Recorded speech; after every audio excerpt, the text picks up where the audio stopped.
Hey y'all, it's June 11th and it's 2021 and I'm taking a minute to share a memory. One of my earliest memories doing professional gardening work was with an organization in Los Angeles called Great Leap in partnership with the Watts Labor Community Action Coalition, the WLCAC. Great Leap and the WLCAC. Great Leap is an arts organization founded by a Japanese-American woman named Nobuko Miyamoto. She is a performance artist and a dancer, and she was also in the internment camps during the time when the Japanese were taken out of their businesses and their homes in California and put in camps during the war. And her family received a slight bit of reparations, but never were really put back in the place where they were. Many of the Japanese that were put away in those internment camps received some financial reparations. And today, on June 11th, 2021, we're seeing that the farmer bill for the black farmers is being halted by people who deem this kind of money, reparations, financial mitigation of debt, they deem it unconstitutional. They deem it unconstitutional because it supposedly is based on race. So my question to you is, since when was the Constitution the law by which we in America have dictated our behavior? Was it when we saw the police officers drowning children with fire hoses, or attacking elders with dogs that have been fed and paid for by state taxes? Was it when we see police officers sitting on men, women, and children, gunning them down? Is that constitutional? Is that based on race? What about when the indigenous people, when our people have been put in internment camps and reservations and force-fed alcohol and white flour, white sugar, and starches?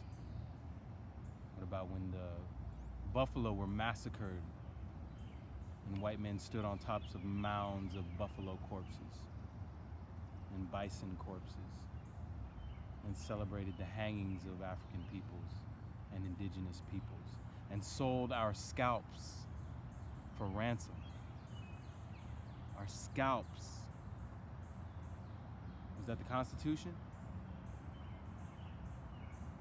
When I was gardening in Los Angeles with Great Leap and the WLCAC, we started some gardens in Watts for the black and brown youth to come and see and learn how food is grown, and at the same time learn art and poetry. And this is kind of how I began this process of getting into this work, never knowing I'd be a farmer, never knowing I'd be sitting on phone calls with Acres of Ancestry, listening to black farmers who were in their 80s talking about having fought the USDA over the theft of their land through tax bullshit for 30 years. And then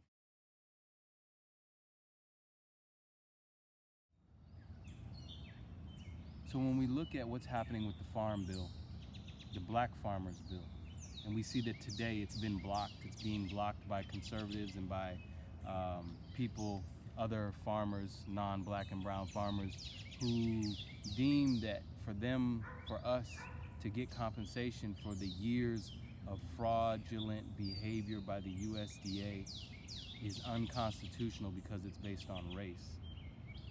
That's the blockage that we're seeing today.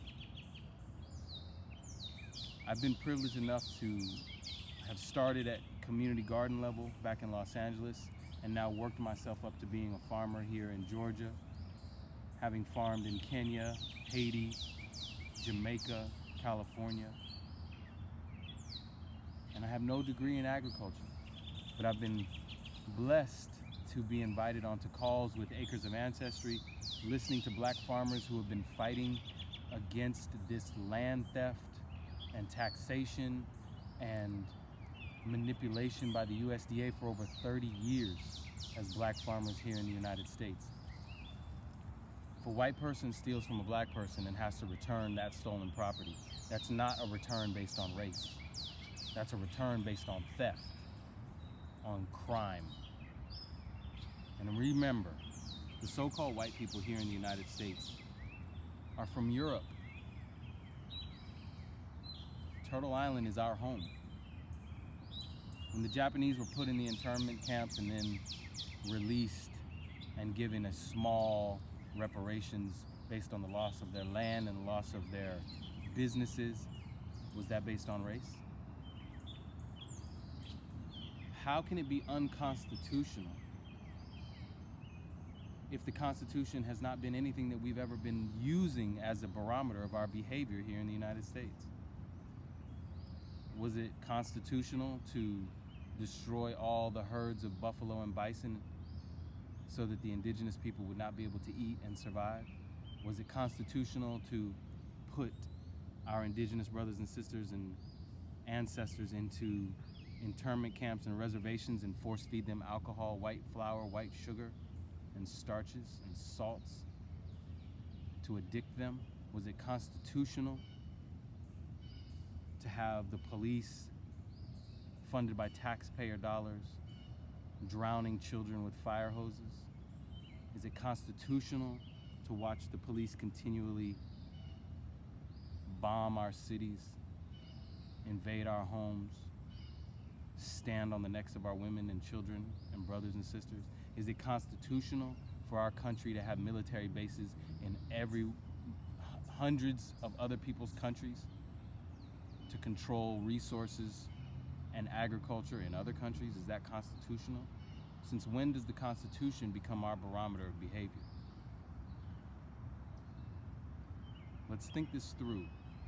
Let's know what we have to do. And let's do it.